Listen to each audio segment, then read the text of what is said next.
जय सनातन धर्म की। प्रिय सनातनियों, आप सभी का स्वागत है हमारे इस कार्यक्रम में। सनातनियों, एक ऐसा प्रश्न जिसका उत्तर आपको मिलता तो है लेकिन अलग अलग तरीके से मिलता है, और ज्यादातर इस प्रश्न का उत्तर आपको दार्शनिक अंदाज में ज्यादा मिलेगा या फिर आपको भावना के स्तर पर मिलेगा। लेकिन क्या यह प्रश्न इतना प्रासंगिक है कि इसका उत्तर सटीक होना भी चाहिए? और अगर इसका उत्तर सटीक नहीं होगा तो क्या हमारा दृष्टिकोण कभी भी उस चीज को लेकर के बेहतर हो पाएगा? सनातनियों, मैं बात कर रहा हूं ईश्वर की, परमात्मा की, भगवान की। एक प्रश्न आता है, क्या ईश्वर है? जब इस प्रश्न के उत्तर के लिए बड़े बड़े विद्वानों को कहा जाता है कि क्या ईश्वर है, तो फिर अपने अलग अलग अंदाज में अपना अलग अलग जवाब वो जरूर देते हैं।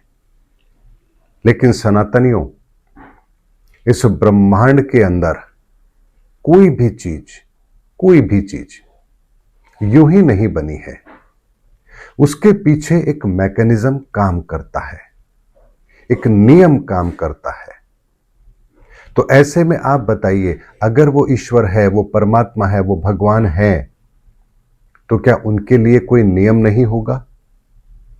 क्या उनकी उपस्थिति यूं ही है? क्या हमारे धार्मिक शास्त्र ग्रंथों में कहे हुए प्रत्येक शब्द किसी की कल्पना है? क्या ये दार्शनिक अंदाज है?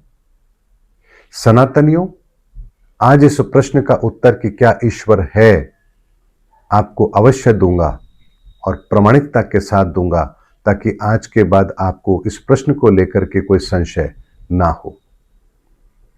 सनातनियों, एक बात को समझिए, जब कोई आप प्रश्न करते हैं क्या ईश्वर है, तो ये प्रश्न अलग है।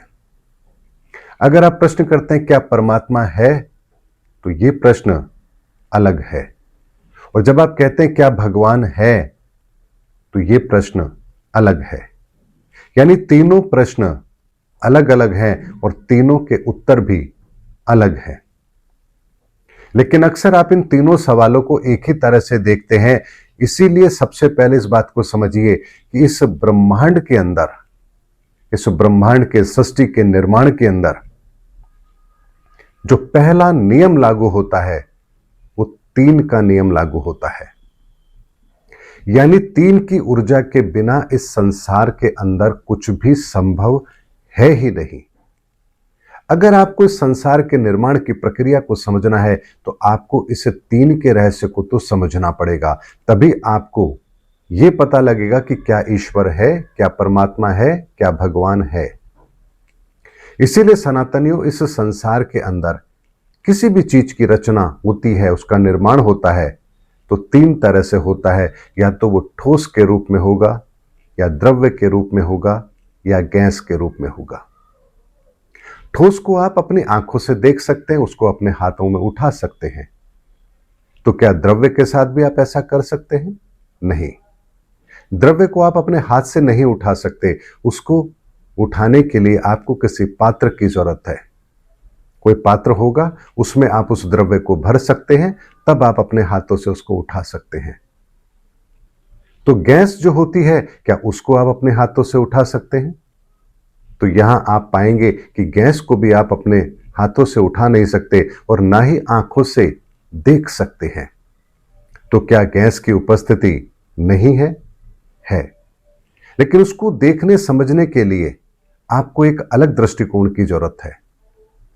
आपको किसी ऐसी चीज की जरूरत है जहां वो गैस अपनी उपस्थिति आपको दर्ज कराए, आप उसका अनुभव करते हैं। ऐसे में इस संसार के निर्माण के अंदर जो तीन अवस्थाएं हैं, ठोस, द्रव्य, गैस, इन तीनों के अंदर भी पैरामीटर अलग अलग काम करते हैं। आप एक ही पैरामीटर से इन तीनों चीजों को मेजर नहीं कर सकते। और इसीलिए किसी भी वस्तु को नापने के लिए भी हमारे सामने तीन ही पैरामीटर होते हैं, या तो किलोग्राम होगा, लीटर होगा, या मीटर होगा। यानी अगर दूरी है तो मीटर में, लिक्विड है तो लीटर में, और ठोस है तो किलोग्राम में। यही 3 मेजरमेंट हमारे सामने होते हैं, क्योंकि उपस्थिति 3 की अनिवार्य है, और 3 की उपस्थिति अनिवार्य है तो तीनों की रचना और उसको मेजर करने का तरीका भी तो अलग होगा। ठीक इसी तरह से अगर आपको इस संसार के विस्तार को जानना है, उसको मेजर करना है, तो आपको 3 अवस्थाओं को समझना पड़ेगा: लंबाई, चौड़ाई और ऊंचाई। लंबाई, चौड़ाई और ऊंचाई, इन 3 अवस्थाओं के अंदर आप पूरे संसार को नाप सकते हैं, क्योंकि 3 डायमीटर के अलावा कोई दूसरा डायमीटर होता ही नहीं है। ऐसे में सनातनियों, यहां भी 3 की प्रामाणिकता हमारे सामने है। फिर बात आती है, इसीलिए हमारे शास्त्रों के अंदर त्रिदेवों का कॉन्सेप्ट है, ब्रह्मा, विष्णु और महेश। यहां भी 4 हो सकते थे, 2 हो सकते थे, लेकिन नहीं, यहां भी 3 का कॉन्सेप्ट है, ब्रह्मा जी का, विष्णु जी का और महेश का। ब्रह्मा जी को एयर एलिमेंट के रूप में कमल पर दिखाया गया, विष्णु जी को जल तत्व के रूप में क्षीर सागर में, और भगवान शिव उन्हें हिमालय पर ठोस के रूप में। तो यहां भी 3 की अवस्थाएं काम कर रही हैं। तो जब आप देखते हैं कि संसार के निर्माण में 3 ही चीज अनिवार्य है, 3 की प्रक्रिया के बिना वो प्रक्रिया पूर्ण नहीं होती, तो फिर यहां पर भी 3 अवस्थाएं हमारे सामने आती हैं। एक आती है परमात्मा, एक आती है ईश्वर, और एक आती है भगवान की। अब जब बात करते हैं परमात्मा, ईश्वर और भगवान, तो भगवान को आप देख सकते हैं। भगवान आपके बीच में आकर कार्य करते हैं, आपकी तरह ही उनका व्यवहार होता है, यानी मनुष्य की तरह ही उनके कार्य होते हैं। आपके बीच में आते हैं, राम और कृष्ण बनकर आते हैं, लेकिन उनकी लीलाएं दिव्य होती हैं। क्यों? क्योंकि वो सीधे सीधे उस परमात्मा की ऊर्जा से कनेक्ट होते हैं। ऐसे में जब आप भगवान की बात करते हैं, क्या भगवान दिखाई देता है? तो हां, भगवान दिखाई देते हैं। राम बन के आए, कृष्ण बन के आए, हमारे आंखों के सामने थे। तो ऐसे में यदि आज आप कहते हैं कि भगवान आपकी मदद क्यों नहीं करते, तो राम और कृष्ण बन के आए, तो वो तो उस समय के अंदर उस शरीर धारण उन्होंने किया था, समय के साथ उन्होंने उस शरीर को भी छोड़ दिया, तो आज वो भगवान आपकी कैसे मदद करेंगे? तो ऐसे में सनातनियों, भगवान राम और भगवान कृष्ण वो हमारी अगर आज मदद करेंगे, तो भौतिक स्तर पर जो हमारी मदद करेंगे वो कैसे करेंगे? राम के व्यवहार, राम का चरित्र, ये आपकी अपने जीवन के अंदर परेशानियों को सुलझाने में आपकी मदद करेंगे। कृष्ण की नीतियां, कृष्ण का ज्ञान, कृष्ण के वचन, ये आपके जीवन के अंदर आपकी परेशानियों को दूर करने में आपकी मदद करेंगे, क्योंकि उन्होंने इस धरा पर आकर हमारे बीच में हम जैसा बनकर हमें उन सब चीजों को बेहतर तरीके से अपनी जिंदगी के अंदर कैसे हमें अपने जीवन को जीना है, ये सारे मार्ग हमें वो बता के गए। इसीलिए भगवान आपकी मदद करेंगे तो अपने चरित्र के द्वारा, अपने विचारों के द्वारा, अपनी वाणी के द्वारा, अपने कर्मों के द्वारा आपकी मदद करेंगे। तो जब कभी भी आप किसी दुविधा में फंसते हैं, आप भगवान को याद कीजिए, भगवान के चरित्र को याद कीजिए। भगवान ने उस समय पर, उस परिस्थिति के अंदर क्या कार्य किया, कैसे निर्णय लिया। अगर इस चीज का आप आकलन करेंगे तो आपको आपकी परेशानी से बाहर निकलने का रास्ता जरूर मिलेगा। और इसीलिए हम भगवान की कथाओं को श्रवण करते हैं, ताकि हमें अपने भौतिक तकलीफों का समाधान मिले। फिर आता है कि कुछ तकलीफें ऐसी होती हैं जो भौगोलिक स्तर पर तो होती हैं, भौतिक स्तर पर भी होती हैं, लेकिन जिसका कंट्रोल आपके हाथ में नहीं होता है। जैसे अत्यधिक वर्षा हो रही है, सूखा पड़ रहा है, समाज में अराजकता का माहौल हो गया है, किसी को परिवार के अंदर क्लेश है, किसी को संतान की प्राप्ति नहीं हो रही है, तो यहां पर ये वो समस्याएं हैं जिनका समाधान आपको भगवान नहीं देंगे। तो ऐसे में फिर एक और शक्ति होती है जिसे हम कहते हैं ईश्वरीय शक्ति। उन ईश्वरीय शक्ति का जब आप आवाहन करते हैं तो ईश्वरीय शक्ति आपकी मदद करती हैं और आपके जीवन के अंदर आपके लक्ष्यों को प्राप्त करने में सहायक होती हैं। इसीलिए हमारे धर्म के अंदर ईश्वरीय शक्ति के आवाहन का एक कॉन्सेप्ट दिया गया है। मंत्र विज्ञान है, तंत्र विज्ञान है, पूजा अनुष्ठान, ये बहुत सारे विज्ञान है जो हमें ईश्वरीय शक्ति के आवाहन के लिए प्रेरित करते हैं।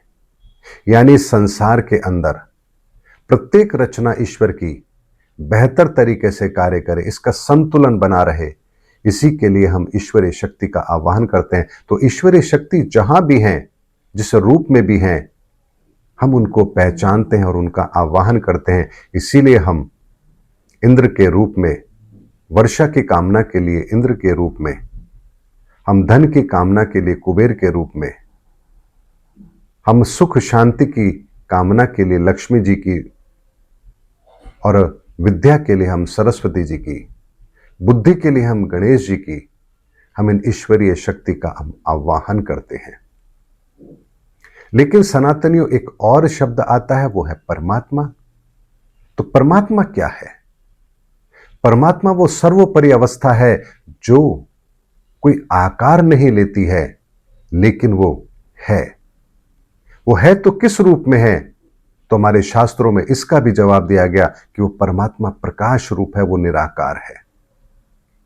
यानी एक ऐसी अवस्था जहां वो परम प्रकाश, वो चेतना, सुप्रीम सोल जहां मौजूद है, और जहां वो प्रक्रिया आज भी चल रही है उस प्रकाश के निरंतर विस्तार की। इसीलिए ये धरती आज भी कायम है। ऐसे में वो परम शक्ति परमात्मा, उसको जब आप देखना चाहते हैं, समझना चाहते हैं, तो उसके लिए फिर आपको एक अवस्था दी गई, ध्यान की अवस्था, जहां ध्यान की अवस्था के अंदर गहराई में जाकर के आप उस परम चेतना, परम तत्व के रूप का दर्शन करते हैं, अर्थात उस प्रकाश का दर्शन करते हैं। तो यहां परमात्मा के भी, उस ईश्वर के भी 3 रूप हमारे सामने हैं। तो परमात्मा को आप भगवान की तरफ प्रत्यक्ष नहीं देख सकते, उन्हें ध्यान की गहराई में जाकर के ही आप अनुभव कर सकते हैं। ईश्वर का आप आवाहन करते हैं तो ईश्वर का प्रत्यक्ष लाभ आपको मिलता है। आप अपने सांसारिक इस संसार के अंदर जो आपके कंट्रोल में नहीं है, उनकी कामना के लिए आप ईश्वरीय शक्ति का आवाहन करते हैं। और भगवान जब कभी भी इस धरा पर पाप बढ़ता है, धर्म की हानि होती है, वो हमारी तरह ही मनुष्य के रूप में इस धरा पर आकर अपनी लीला को करते हैं और हमें एक दिव्य संदेश देकर जाते हैं, जिन्हें हम युगों युगों तक फॉलो करते हैं। इसीलिए एक बात को समझिए, जब कोई कहते हैं कि परमात्मा है तो हमें दिखाओ, तो परमात्मा का मतलब ये नहीं है कि वो कहीं मनुष्य के रूप में कहीं बैठा होगा अंतरिक्ष में, ब्रह्मांड में कहीं एक जगह पर, जहां वो सबको देख रहे होंगे। इसीलिए सनातनियों एक बात को समझिए, परमात्मा का अर्थ ही है वो परम प्रकाश, और ये तत्व तो इस ब्रह्मांड के प्रत्येक जगह पर मौजूद है। और इसीलिए हम कहते हैं कि परमात्मा कण कण में व्याप्त है।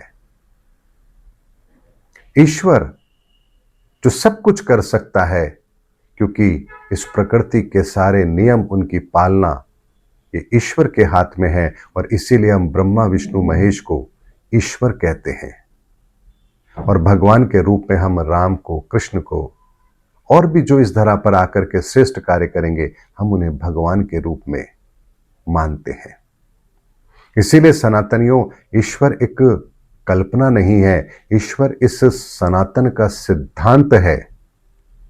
ये काम कैसे करता है, इसके पीछे की अवधारणा क्या है। और इसीलिए आपको एक बात बताता हूं, जब आप कोई कर्म करते हैं तो आपने अक्सर सुना होगा, चित्रगुप्त जी हैं जो बैठे बैठे आपका सारा लेखा जोखा रखते हैं। जब आप मृत्यु के बाद जाते हैं, यमराज आपको लेके जाते हैं, तो चित्रगुप्त जी आपका पूरा बहीखाता खोलते हैं, आपको बताते हैं कि आपने क्या क्या पाप किए, पुण्य किए, और उसके आधार पर फिर आपको स्वर्ग मिलता है या नरक मिलता है। तो आपके मन में क्या बात आती होगी? हाँ, कोई चित्रगुप्त जी होंगे बहुत बड़ी सारी बही खाते को लेकर के बैठे होंगे, लिखते होंगे। तो जरा कल्पना कीजिए, विचार कीजिए, क्या यह संभव है कि एक कोई व्यक्ति हो जिसके पास इतनी बड़ी बही खाता हो, 800 करोड़ लोग, और प्रत्येक क्षण कोई ना कोई कर्म कर रहे हैं? तो आप सोचिए, क्या 800 करोड़ लोगों के कर्मों का हिसाब किताब कोई एक जना रख सकता है? रख सकता है? क्या यह संभव है? तो फिर जो कहा गया चित्रगुप्त जी आपके सभी कर्मों का हिसाब किताब रखते हैं, तो क्या यह झूठ है? नहीं सनातनियों, जब तक सनातन को नहीं समझेंगे, शब्दों के रहस्य को नहीं समझ पाएंगे। तो इनका नाम चित्रगुप्त ही क्यों रखा गया? चित्र का मतलब क्या होता है? दृश्य। और गुप्त का मतलब होता है भेद, छुपा हुआ। यानी जब आप कोई कर्म करते हैं, जब कर्म करते हैं तो किसी न किसी ऊर्जा के साथ आपका संबंध जरूर होता है, क्योंकि परमात्मा ने इस संसार को बनाया तो प्रत्येक कण की रचना के अंदर उनका वो तत्व, प्रकाश तत्व, ईश्वरीय तत्व तो मौजूद है। व्यवस्थाएं बेहतर रहे इसलिए ईश्वरीय व्यवस्था की गई है, और अब मनुष्य को आसानी से बात समझ आ जाए भौतिक संसार के अंदर, इसलिए भगवान की व्यवस्था की है। तो ऐसे में जब आप कोई कर्म करते हैं तो आप जो दृश्य उत्पन्न करते हैं, उन दृश्यों से एक ऊर्जा का निर्माण होता है जो गुप्त है। वो ऊर्जाओं का निर्माण आपको दिखाई नहीं देगा। तो जो चित्र आपने प्रकट किए हैं, उसकी गुप्त ऊर्जा कहीं ना कहीं संग्रहित होती है, और वो जो संग्रहित होती है उसके आधार पर ही ईश्वरीय व्यवस्था, परमात्मा की व्यवस्था अपना कार्य करती है, और आपको आपके कर्मों की गति प्राप्त होती है। इस बात को ऐसे समझिए कि जैसे आप किसी कैमरे से कोई रिकॉर्डिंग करते हैं, 3 घंटे की आपने रिकॉर्डिंग करी, वो 3 घंटे के दृश्य सभी एक मेमोरी के अंदर इकट्ठे हो जाते हैं, जिसे आप छोटा सा मेमोरी कार्ड बोलते हैं। अब उस मेमोरी कार्ड को जब हाथ में लेते हैं तो वो क्या है? वहां आपके सारे दृश्य स्टोर किए हुए हैं। लेकिन जब आप उन दृश्यों को देखना चाहते हैं तो आपको ऐसा ही एक मैकेनिज्म चाहिए जहां उस ड्राइव को लगाया जाए और दोबारा से उन चित्रों को देख लिया जाए। तो यहां वो चित्र जो गुप्त हैं वो पुनः प्रकट भी हो रहे हैं। अगर एक साधारण सा इंसान ये टेक्नोलॉजी बना सकता है, तो सोचिए परमात्मा की ये टेक्नोलॉजी, जहां हर चीज इतनी फाइन ट्यूनिंग में है, क्या ये यूं ही है? ऐसा नहीं है। इसीलिए हमारे महापुरुषों ने जब इस पूरे कॉन्सेप्ट को समझा तो सरलतम शब्दों में आपको बताने के लिए उन्होंने कहा कि आपके जीवन के जितने भी आपके कर्म हैं जो चित्र के रूप में, यानी कि आप प्रैक्टिकल रूप में आप जो कर रहे हैं, ये इतने गुप्त हैं कि जिनका सारा लेखा जोखा ईश्वरीय व्यवस्था के तहत होता है। और जब आप इस संसार को छोड़कर जाते हैं तो आप पुनः उस गुप्त ऊर्जा के अंदर प्रकट हो जाते हैं, क्योंकि आपका भौतिक शरीर तो नष्ट हो चुका है। तो वहां पर वो दृश्य सारे के सारे आपके पुनः आपकी उस ऊर्जा के साथ कनेक्ट होते हैं, जहां से डिकोड करना बहुत सरल होता है। इसीलिए प्रत्येक जीवात्मा अपने कर्मों के बंधन को अपने साथ लिए हुए होती है। इसके लिए अलग से कोई ईश्वर को व्यवस्था करने की जरूरत नहीं है। और इसीलिए कहा गया कि चित्रगुप्त है जो आपका हिसाब रखते हैं, अर्थात वो परमात्मा की वो शक्ति जो 7 ऊर्जाओं में व्याप्त है। आपके भीतर भी 7 एलिमेंट्स काम कर रहे हैं, 7 ऊर्जाएं काम कर रही हैं। प्रत्येक ऊर्जा के द्वारा आप कोई ना कोई कर्म कर रहे हैं, और उन ऊर्जाओं को या तो बेहतर कर रहे हैं या उनके अंदर कुछ कमी कर रहे हैं। और ये सारा हिसाब किताब तत्काल आपके भीतर हो रहा है, जो आपके कर्मों की गति को तय कर रहा है। ऐसे में मैकेनिज्म ऐसा है कि जो कहीं पर भी खंडित नहीं होता है, और इसीलिए उसे हम परम आत्मा कहते हैं। और उसी का एक छोटा सा अंश, क्योंकि 7 ऊर्जाएं परमात्मा अपने भीतर से प्रकट करके इस संसार की रचना में अपना योगदान देते हैं, इसीलिए हमारे भीतर भी 7 ऊर्जाओं का वो संसार है। इसीलिए सनातनियों 7 ऊर्जाएं और 9 खंड हैं। 9 खंडों में अगर ऊर्जा है, 9 डायमेंशन है, तो इसीलिए इस ब्रह्मांड का एक नियम और है कि अगर पदार्थ है तो उसकी ऊर्जा भी होगी, तो 9 डायमेंशन है तो 9 ही ऊर्जा भी होनी चाहिए। और इसीलिए नव दुर्गा का रूप भी हम जानते हैं। तो 9 ऊर्जाएं, 9 दुर्गा के रूप और 9 खंड, और जब ये दोनों ऊर्जाएं आपस में मिलती है तो संसार की रचना होती है। अब 9 दुर्गा, तो इन दुर्गाओं के भी उस रूप के अंदर 7 ऊर्जाएं तो अवश्य होंगी, क्योंकि परमात्मा तो इन 7 ऊर्जाओं के अंदर अपने संसार को ईश्वरीय शक्ति के रूप में प्रकट करता है। तो 9 × 7 63, तो यहां 63 होता है, और एक भैरव की शक्ति है, तो इस तरह से मिलाकर 64 होती हैं। तो यहां कहा जाता है 64 योगिनी, अर्थात 64 जोग माया।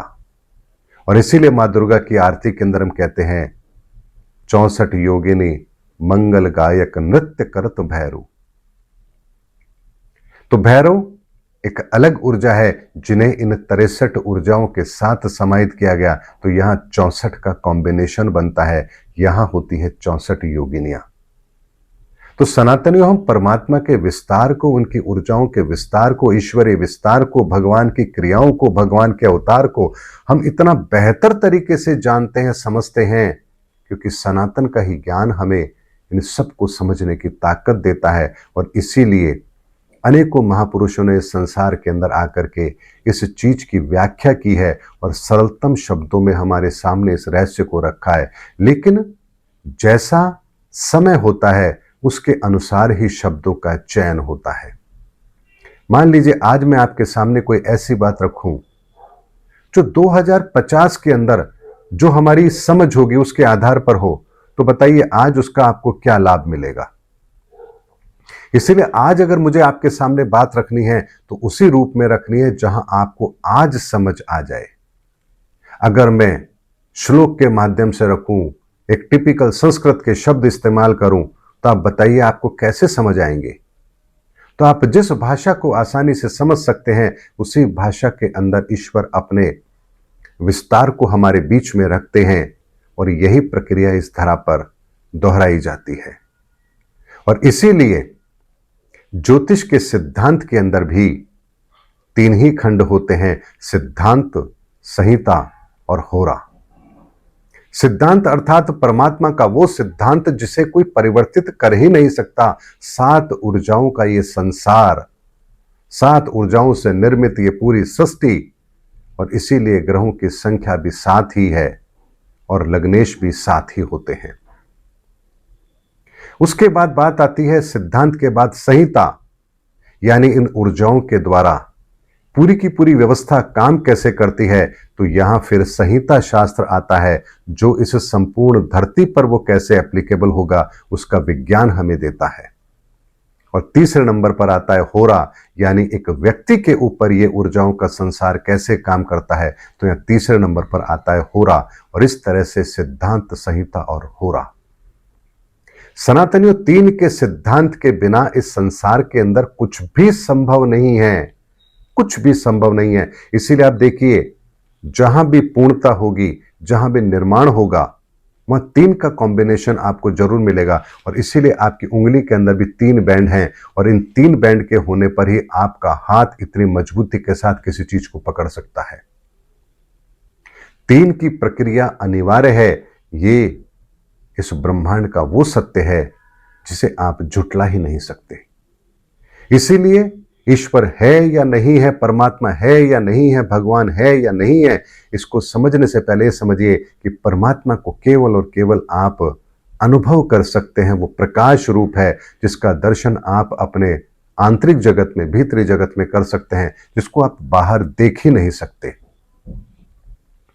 ईश्वर वो शक्ति है जो आपकी मदद करती है, उन चीजों में मदद करती है जहां आपका ये भौतिक के नियम आपके लागू होते ही नहीं है। ईश्वरीय शक्ति आपकी वहां काम करती है, और भगवान आपके बीच में आकर, हमारे बीच में आकर के हमारी तरह ही हमें एक संदेश देकर जाते हैं। कर्मों का वो सिद्धांत हमें समझा कर जाते हैं। अपने वचनों से, अपने कर्मों से, अपने आचरण से हमारे सामने वो उदाहरण रखते हैं जो हमारे लिए संजीवनी का काम करते हैं।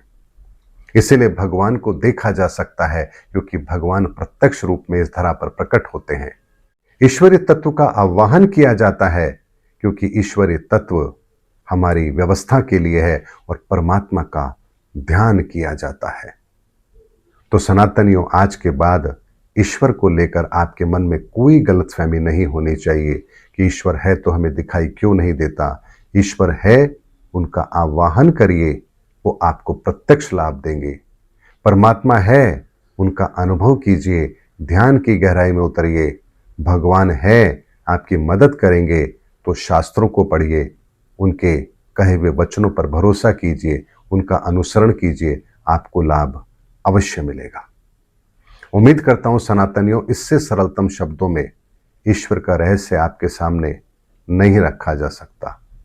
अगर इसके बाद भी आपका ईश्वर को लेकर कोई संदेह है, आपको कोई संदेह है, आप नहीं समझ पा रहे हैं, तो अपनी अज्ञानता को दूर कीजिए, ईश्वर से प्रार्थना कीजिए, वही आपकी मति में बैठ करके आपको वो संकेतों को समझने की ताकत देंगे। उम्मीद करता हूं सनातनियों, मेरा वीडियो आपको जरूर अच्छा लगा होगा। अगले वीडियो में आपसे फिर भेंट होगी, तब तक हमारे चैनल पर बने रहिए। जय सनातन धर्म की, जय धर्मयुग की, जय सनातन विश्व।